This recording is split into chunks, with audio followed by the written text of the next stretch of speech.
तो ये तो हो गए न्यूटन के 3 लॉज। अब देखते हैं रेफरेंस फ्रेम क्या है। ठीक है, तो रेफरेंस फ्रेम की पहले डेफिनेशन देख लेते हैं, फिर थोड़ा सा एक्सप्लेनेशन देख लेते हैं। If we imagine a coordinate system attached to a rigid body and we describe the position of any particle relative to it, then such a coordinate system is called frame of reference। हमें कोई भी चीज अगर space में define करनी है तो कुछ ना कुछ रेफरेंस होना चाहिए हमारे पास कि भाई इसके रिस्पेक्ट में ये यहाँ पे है। या फिर अगर मैं ये 2 पेन की कैप पकड़ लूं, थोड़ा अच्छे से रख लेती हूँ इनको, ठीक है। तो अब ये कहाँ पे है, तो भाई ये जो ब्लैक कलर की कैप है उससे कुछ 7 सेंटीमीटर दूर रेड कलर की कैप है, तो मुझे कुछ ना कुछ रेफरेंस लगा, ठीक है। या फिर मैं ये बोल सकती हूँ अब कि मैं जिस पेपर पे पढ़ा रही हूँ उस पेपर पे रेफरेंस फ्रेम नाम के सामने कैप रखी है, तो रेफरेंस जरूरी था। तो वैसे ही कोई फ्रेम जिसे हम एज ए रेफरेंस यूज करते हैं किसी चीज की पोजीशन बताने के लिए, किसी चीज की मोशन की पोजीशन मोशन बताने के लिए, ऐसे फ्रेम को हम रेफरेंस फ्रेम बोल सकते हैं। अब सबसे इजी क्या है, हमारे पास कोऑर्डिनेट सिस्टम है, तो कोई रिजिड बॉडी कंसिडर कर लीजिए, उसको एक कोऑर्डिनेट सिस्टम अटैच है और उस हिसाब से हम अगर उस पार्टिकल की पोजीशन डिस्क्राइब कर रहे हैं तो उस कोऑर्डिनेट सिस्टम को हम क्या कहेंगे, फ्रेम ऑफ रेफरेंस। उस फ्रेम को हम कहेंगे फ्रेम ऑफ रेफरेंस क्योंकि उसने पोजीशन रेफर करने में हमारी मदद की है। ठीक है, ये कोई बॉडी है जिसके रिलेटिव हमने कोऑर्डिनेट सिस्टम कंसिडर कर लिया और उसकी पोजीशन डिफाइन कर दी। टाइम फैक्टर भी देखना जरूरी है क्योंकि टाइम भी बहुत इंपॉर्टेंट है क्लासिकल मैकेनिक्स में, इसीलिए टाइम भी ले रखा है। तो ये जो फ्रेम है जिसने हमें हेल्प की इस पार्टिकल की पोजीशन बताने में, उसे हमने क्या कह दिया, फ्रेम ऑफ रेफरेंस।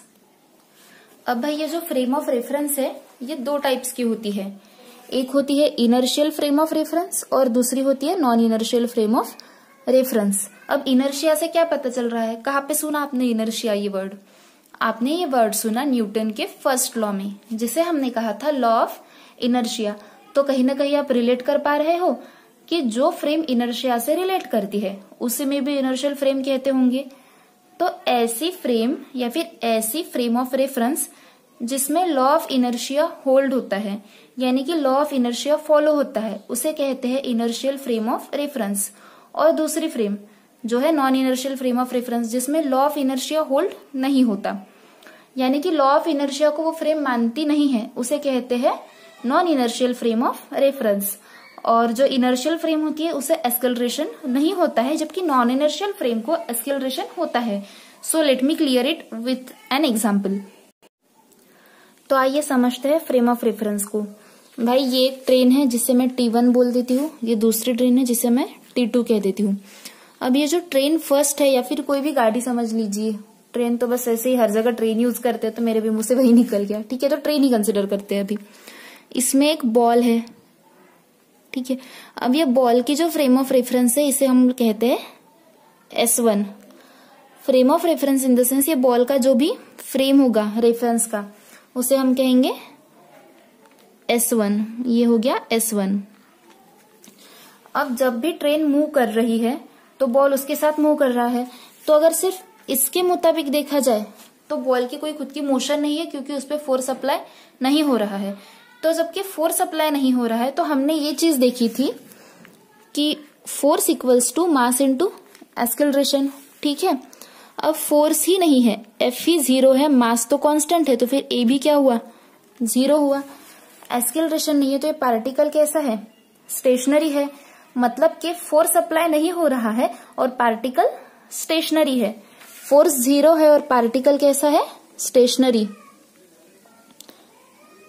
उसने अपनी पोजीशन, उसने अपनी स्टेट चेंज नहीं की है, तो यहाँ पे इनर्शिया होल्ड हुआ, जी हाँ हुआ, क्योंकि फोर्स नहीं तो चेंज नहीं, तो इसके मोशन में कोई चेंज नहीं है। भले ही ट्रेन चल रही है लेकिन इसके रिस्पेक्ट में ये यहाँ से यहाँ उठ के नहीं जा रहा है, ये स्टेबल है, मतलब कि इनर्शिया फॉलो हो रहा है। अब एक बंदा इस ट्रेन में खड़ा है, ठीक है, आपका दोस्त होगा कोई, देख लो भाई। तो एक बंदा इस ट्रेन में खड़ा है जो इस बॉल को देख रहा है, लेकिन ये बंदे की फ्रेम ऑफ रेफरेंस हम S2 कंसिडर कर लेते हैं, ये बॉल की, ठीक है, ये पर्सन की।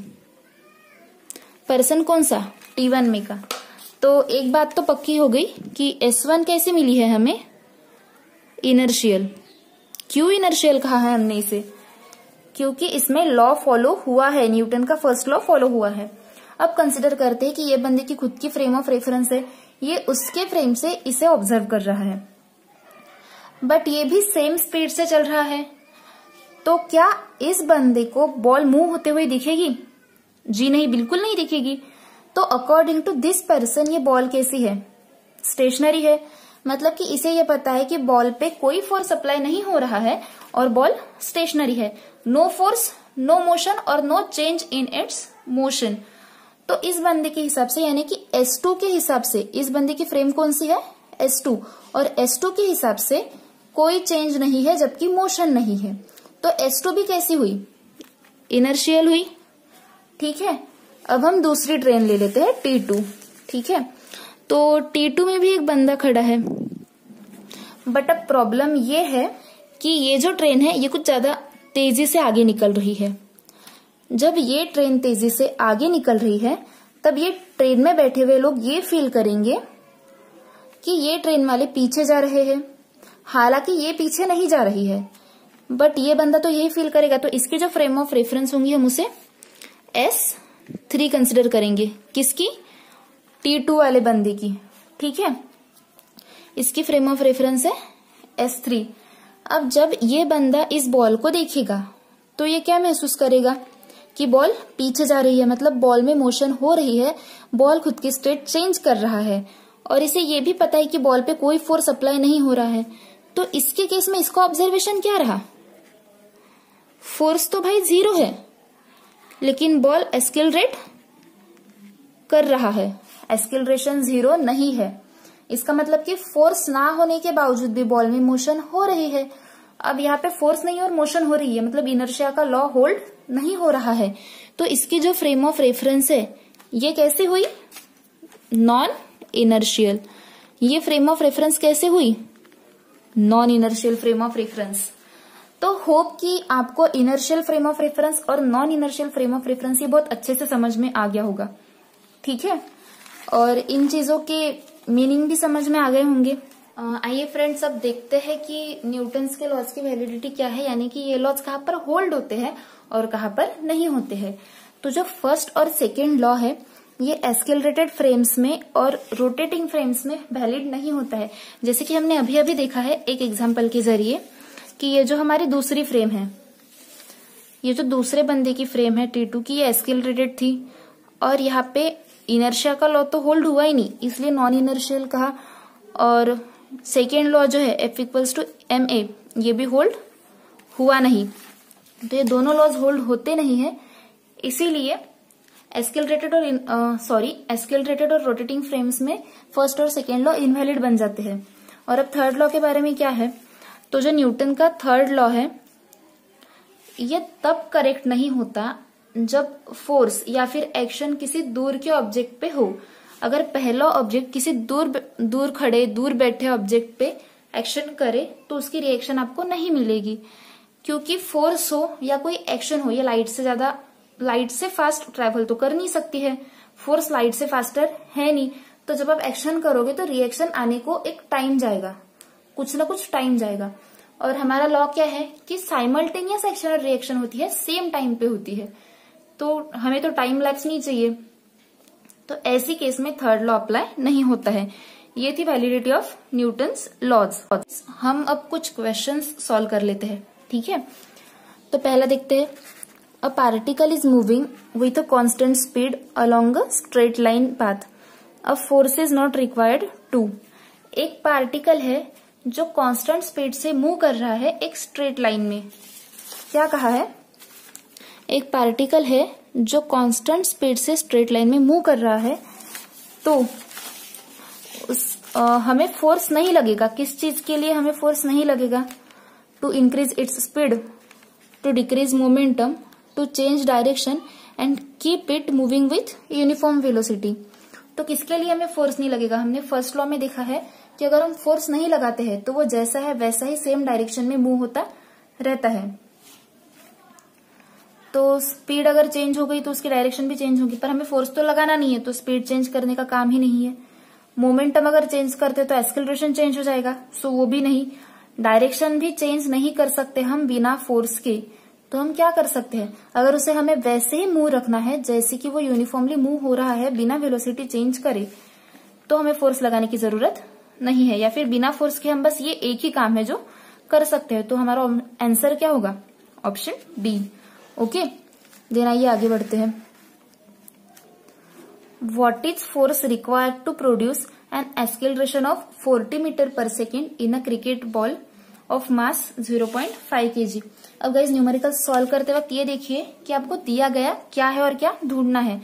तो पहले क्वांटिटीज कौन सी आई है, कौन से क्वांटिटीज का नाम है। तो सबसे पहले क्वांटिटी है फोर्स, ठीक है, दूसरी है एक्सेलरेशन और तीसरी है मास। अब इन सबकी वैल्यू दी है, एक्सेलरेशन की वैल्यू है 40 मीटर पर सेकेंड स्क्वायर और मास की भी दे रखी है। अब आइए सॉल्व करते हैं इसे। तो हमें इस प्रॉब्लम से क्या क्या मिला, आइए देख लेते हैं। फोर्स तो निकालना है, ठीक है, एक्सेलरेशन दे रखा है 40 मीटर पर सेकेंड स्क्वायर और मास दिया है 0.5 किलोग्राम, ठीक है। अब हमने न्यूटन्स के सेकेंड लॉ में देखा था force equals to mass into acceleration. तो भाई मास भी दे रखा है, एक्सेलरेशन भी दे रखा है, बस आपको सॉल्व करना है। 5 4 जा 20, तो आपको कितना मिला फोर्स, 20 न्यूटन। तो ये हुआ सेकेंड क्वेश्चन का आंसर। आइए थर्ड क्वेश्चन देख लेते हैं क्या है। Find acceleration produced in engine force of 3600 Newton in a car of mass 600 kilograms. तो अब यहाँ पे क्या फाइंड करना है आपको, थर्ड प्रॉब्लम में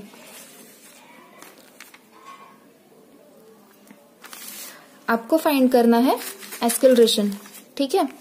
ए इक्वल्स टू वॉट, और दे क्या रखा है, इंजन का फोर्स कितना है 3600 न्यूटन, फोर्स है 3600 न्यूटन, और मास कितना है कार का 600 किलोग्राम्स। मैंने बहुत ही बेसिक क्वेश्चंस ले रखे हैं गाइस, क्योंकि अगर बेसिक से स्टार्ट करना है तो छोटे छोटे सिंपल प्रॉब्लम्स से जाते हैं, जबकि हम नेक्स्ट वीडियो में इससे थोड़े डिफिकल्ट प्रॉब्लम्स ले लेंगे। लेकिन जो भी बच्चे हैं जिनको पूरा बेसिक से पढ़ना है, पूरे बेसिक से, उनके लिए मैं वीडियोस बना रही हूँ। जिनको फिजिक्स में ज्यादा इंटरेस्ट नहीं है, उनका इंटरेस्ट बढ़ना चाहिए, इसलिए वीडियोस कर रही हूँ, ठीक है। तो अब यहाँ पे भी देख लीजिए, सेम फॉर्मूला लगेगा, है ना, बस चेंज कहाँ पे होगा, एफ के नीचे हम एम ले लेते हैं और ए को यही रखते हैं, या फिर पूरा ही शिफ्ट कर लेते हैं, एफ अपॉन एम। वैल्यूज डाल दीजिए, 3600 upon 600, cancel out, 6 metre per second square, ये हुआ एक्सेलरेशन, ठीक है। अब आइए देखते हैं फोर्थ प्रॉब्लम क्या है। A force of 5 Newton acts on a body of weight 9.8 Newton. What is the acceleration produced in meter per second square? तो यहाँ पे देखिए एक छोटी सी गुगली है, आपको ध्यान में आ गई होंगी या नहीं, आई डोंट नो। यहाँ पे फोर्स 5 न्यूटन दिया है, एक्सेलरेशन निकालना है, लेकिन दिस टाइम मास नहीं दिया है, वेट दिया है, वो भी न्यूटन में। आइए देखते हैं सॉल्व कैसे करना है। फोर्स आपको दिया है 5 न्यूटन, वेट आपको दिया है 9.8 न्यूटन, और एक्सेलरेशन निकालना है, ठीक है। तो अब जो वेट होता है ये प्रोपोर्शनल टू मास होता है, ये पता है, और इसे हम mg लिखते हैं। अब g की वैल्यू क्या है, 9.8 मीटर पर सेकेंड स्क्वायर, ठीक है। तो अगर ये 9.8 है और ये 9.8 है तो m की वैल्यू क्या बनेगी, 1। तो आपका मास कितना मिला आपको, 1, ठीक है। अब फिर से सेम फॉर्मूला से जा सकते हैं, F equals to M A निकालना है तो F अपॉन एम, F की वैल्यू 5 न्यूटन, M की वैल्यू 1 kg, तो आपको एक्सेलरेशन क्या मिला, 5 मीटर पर सेकेंड स्क्वायर, ठीक है। ये था आपका आंसर। अब आइए और एक देखते हैं। A cold soft drink is kept on the balance when the cap is open then the weight. एक कोल्ड ड्रिंक था, सॉफ्ट ड्रिंक था, जिसे बैलेंस पे रखा गया, जिसे कांटे पे तराजू पे रखा गया, ठीक है, बैलेंस आप समझ लेते हो। और जब उसकी कैप ओपन की गई तो उसके वेट का क्या होगा, इंक्रीज होगा, डिक्रीज होगा, पहले इंक्रीज होगी फिर डिक्रीज होगा, या फिर सेम रहेगा? क्या कहते हो, क्या होगा?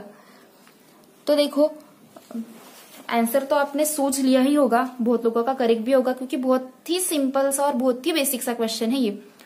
आपको न्यूटन का थर्ड लॉ पता है, every action has equal and opposite reaction. तो जैसे ही आप उस बॉटल की कैप ओपन करोगे, वैसे ही उस बॉटल में जो एयर थी, ऊपर एयर होती है हर सॉफ्ट ड्रिंक में, ऊपर थोड़ी ना थोड़ी एयर होती है, वो बाहर रिलीज होगी।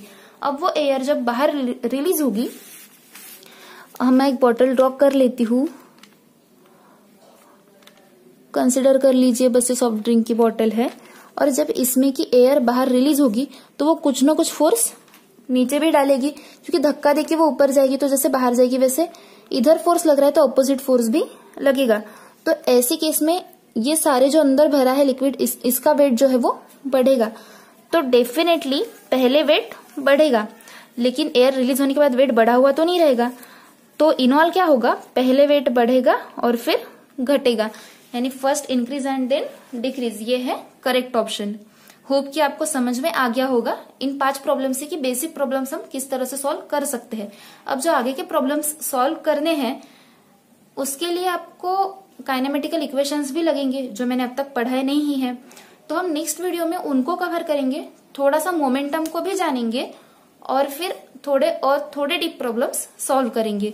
तो फिलहाल आपके लिए थोड़ा सा होमवर्क, तो 6th और 7th ये प्रॉब्लम जो है वो मैंने आपके लिए रखे हैं, और आपको इन प्रॉब्लम्स को सॉल्व करके कमेंट्स में आंसर देने हैं। और आपको वीडियो कैसा लगा ये भी बताना है, अच्छा लगा तो लाइक एंड शेयर जरूर करना है। आगे हम काइनेमेटिकल इक्वेशंस देखेंगे और थोड़े न्यूमेरिकल्स देखेंगे। Thank you. हाय दोस्तों, आपको वीडियो कैसा लगा? अच्छा लगा हो तो प्लीज इसे लाइक कर दीजिए, शेयर भी कीजिए और सब्सक्राइब भी कीजिए। साथ ही घंटी बजाना ना भूलना, ताकि आपको मेरे नेक्स्ट वीडियो के बारे में पता चले। देखने के लिए शुक्रिया। फिर मिलेंगे हमारे नए वीडियो में, तब तक के लिए बाय।